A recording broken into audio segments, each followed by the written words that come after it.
The average American moves every 5 to 7 years. So how do you determine whether you should move or stay? Should I stay or should I go now? Bryan Buhr, a real estate agent at Berkshire Hathaway HomeServices Premier Properties, is here to explain why moving up.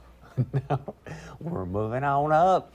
Hey, good morning, man. I'm on fire this morning. It's good to have you here, buddy. Yeah, so thanks for having me. how do you know when to move and why is the right time or when? So there's always, it's always the want versus need. And there's times where you just need to move. Divorce, unfortunately, job relocations, those times you just got to move, get that weight off your shoulder. But if you're in a house, you like it and you don't love it, you know you want to move eventually, you can really kind of look at the market and find little opportunities and really put yourself in a good financial position as you make that move. So who should be moving right now? Right. So right now we need starter homes. Basically, there's no better way to put it. We need starter homes. So if you're in a starter home and you're thinking of moving up to the next level, you can do really well on your current house, and you can probably get a pretty good deal on the higher end homes. There's less than 3 months of inventory on the lower range, and there's over 9 months of inventory once you go above 400,000.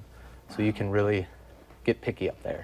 So let's say I'm in a starter home now. I'm thinking about moving. How do I know? Should I go to the 400? Should I go to the 500? Where do I Right. know?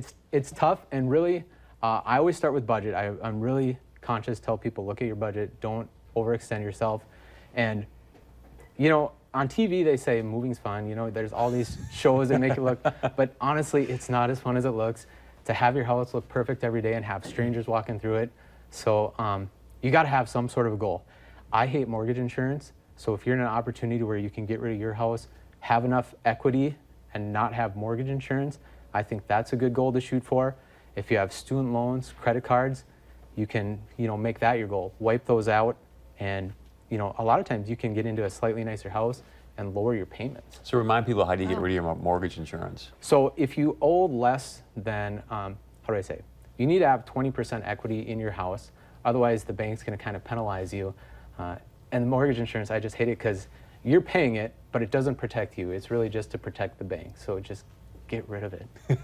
I see the for sale signs when I'm driving around Fargo. Are there other areas, though, that people should be looking to maybe move in? They want to move up in their house. Right. So I do a lot of work in the Lakes area, and we are having the same issues in our starter homes. There's not a lot of good homes under 200,000, and we do have an excess of stuff. There, the numbers are a little different. 300 and up, there's a lot more to choose from. So, and some of the small towns, Hawley and Lake Park, if you have a starter house, there's nothing to choose from. That's decent. So if you want to get out of those areas, you can do really well. Wow. You mentioned a moment ago, too, if you're thinking about moving, there's some opportunities that you might be able to find. Like, how do you determine what those opportunities are? Right. And the big thing is, like I said, it's always about supply and demand.